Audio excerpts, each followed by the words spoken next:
ennaku ezo tujja kutandika okwaniriza ba presidential candidates. Okusinziira ku ssemateeka wa Uganda, ennyingo ey'enkaaga ewa Pulezidenti Yoweri Kaguta Museveni olukusa okulonda ssentebe n'abakulembeze abalala okuli omulamuzi Simon Byabakama nga ye ssentebe w'akakiiko ak'ebyokulonda, ssaako bakaminsona okuli Dr. Simba Sali Kayunga n'eyali omubaka wa Nansana Robert Kasule, eyali omubaka wa Kyoga County Anthony Okello n'aba Pamela Etonu Okudi. Kakasibwa oba balina okuddizibwa mu ntebe kyekyo ekyabaddewo nga President ayita mu ssemateeka. W'otunuulira Elections Commission Act ewa bulungi nnyo biki chairperson eno kyalina okukola abamyuka be ng'oteeseeko ne ba commissioner oba ba members b'akakiiko. Ba members bano balina kubeera 5 mu nnamba. W'oteekako chairperson, w'oteekako ne deputy be abantu nga 7. Naye okusinziira ku Elections Commissions Act egamba nti buli wabeerawo ensonga yonna eba erina okutaanyizibwako akakiiko balina okutuula ennamba etakawo abantu 5. Mulina okubeeramu nnamba y'omuntu nga wansusso nti bwe balonda akalulu kuba akalulu k'abantu bano kalina okubeera in consensus, balina okuba nga bonna bakkiriziganya kintu kyekimu. Waba nga waliwo ensonga nga bonna tebasobodde kukkiriziganya kyekimu, then abasinga obungi ku nnamba eyo ye decision oba kwe kusalawo okutuufu kwa bakola ki batutte. Abalondeddwa bano buli omu alina obuvunaanyizibwa n'emirimu gy'alina okukola nga munnamateeka Matovu Asumaani bw'annyonnyola. Chairperson yatwala oba yakubaganya olukiiko, buvunaanyizibwa bwe okulabika nti buli kimu kitambula mu mitendera nga bwe kirina otambula. Buvunaanyizibwa bwe okulabika nti ekiseera ky'okulonda ekiba kituuse okulondesebwa oba okulonda kugende mu maaso n'emitendera emirala. Abantu abemulugunyiza mu bintu by'okulonda biki buvunaanyizibwa bwe wamu n'omumyuka we okulabika nti ebintu bino bikwasaganizibwa.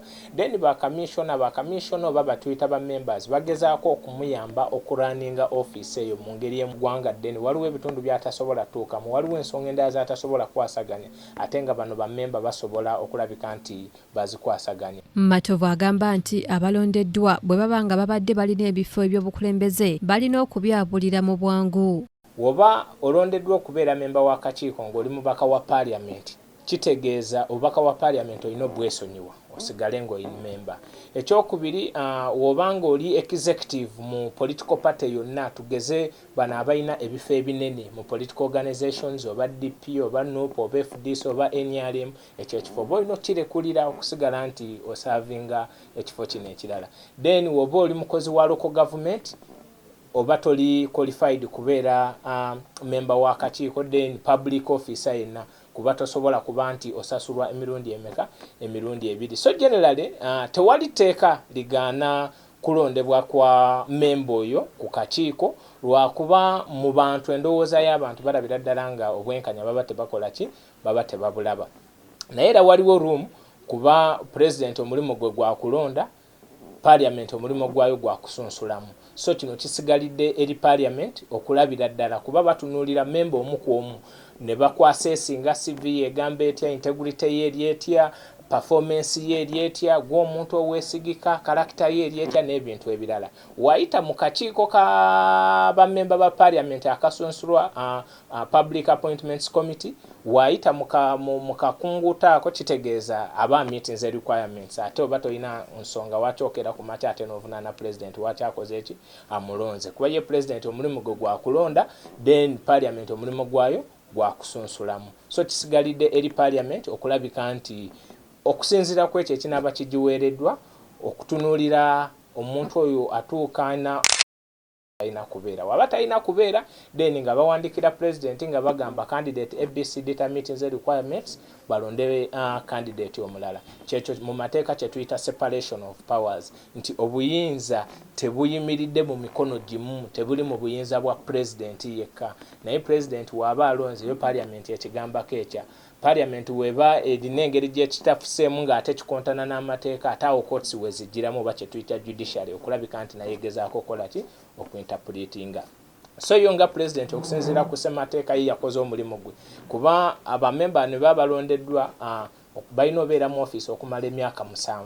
Emyaka 7 egiba giwedde mu mateeka balina okuweebwayo ekisanja kimu oba kye tuyita renew. Ekyo we kiba kiwedde kitegeeza abamemba balina okukola ki balina. Ono atubuulidde nti Pulezidenti Yoweri Kaguta Museveni ye kati omulimu gwe yagumaze dda nga kati akakiiko aka Paalamenti akasunsula ke kalina okusunsula bano. Ne bakwasa esinga CV egamba etya, integrity ye eri etya, performance ye eri etya, gw'omuntu oweesigika, character ye eri etya n'ebintu ebirala. Wayita mu kakiiko ka bammemba ba Parliament akasunsulwa Public Appointments Committee, wayita mu kakunguta ako kitegeeza aba meetings requirements ate oba tolina nsonga wakyokera ku makya ate n'ovunaana President wakyakoze eki amulonze. Kuba ye President omulimu gwe gwakulonda, then Parliament omulimu gwayo gwakusunsulamu. So kisigalidde eri Parliament okulabika nti okusinziira ku ekyo ekinaaba kigiweereddwa okutunuulira omuntu oyo atuukaana alina kubeera. Waba talina kubeera, then nga bawandikira President nga bagamba candidate ABCD meetings requirements balonde candidate omulala. Kyekyo mu mateeka kye tuyita separation of powers, nti obuyinza tebuyimiridde mu mikono gimu, tebuli mu buyinza bwa President yekka. Naye President waba alonze yo Parliament ekigambako ekya. Parliament weba erina engeri gyekitafuseemu ng'ate kikontana n'amateeka ate awo courts wezigiramu oba kye tuyita judiciary okulabika nti naye gezaako okukola ki okuinterpretinga.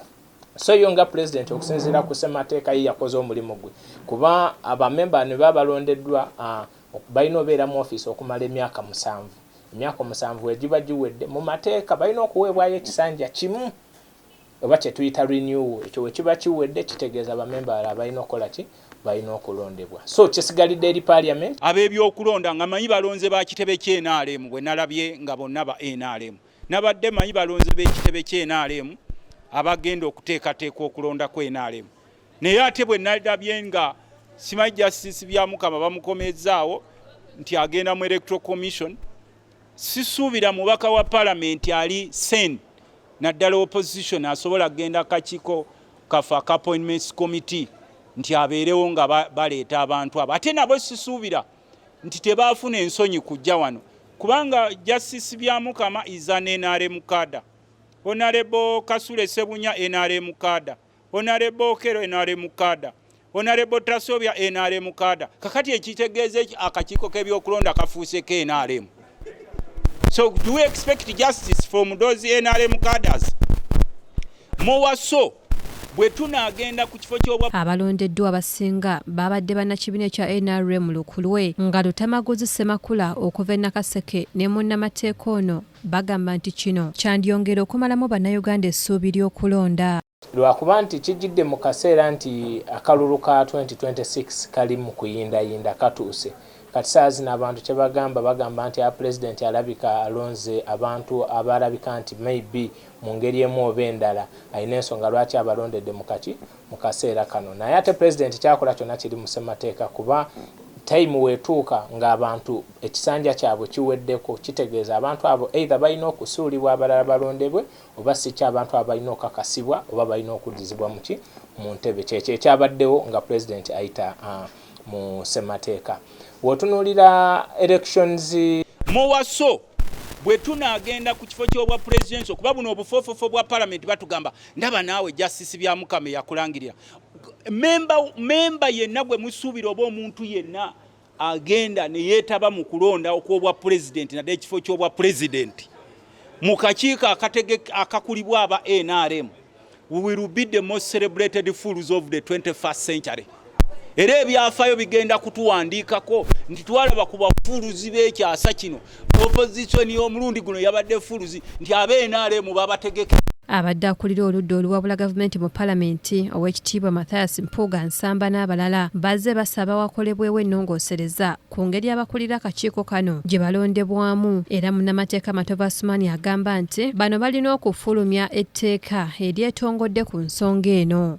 Gezaako okuwa the elections okulabika nti wabeerawo enkyukakyuka mu byokulonda, naye etteeka eriba terikoleddwa munnaye ate oli abalina okukola omulimu gwange gulina okukola ki we gulina otambula. Not until Parliament eyisiza ennongoosereza mu mateeka ago etteeka we litandikira okukola ki okukola. Naye kooti weeyogera obwogezi nga enkyukakyuka ziba zigenda kuleeta obuki zigenda kuleeta obuzibu.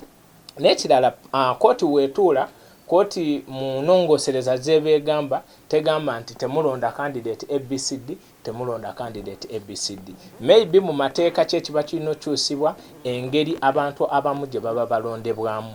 Tugeze nga ono nga abaleeta mangu ng'ate bamaze okusetinga precedent. They can no longer be independent. Kubanga bo we twabagamba okuteekawo akakiiko akali independent. Bateekawo buteesi kigambo Independent Electoral Commission. Naye ng'ebintu ebikolebwa bili totally different ku kirina okulewa. N'olwekyo obudde bukyaliwo. General Museveni asobola okwekuba mu kifuba n'aggyayo amannya ago. Tetugenda kukkiriza bakaada b'NRM kale tetuganye. Omulangira Jonjo Moses yakusakidde eggulire lino ku KTV amalindirire.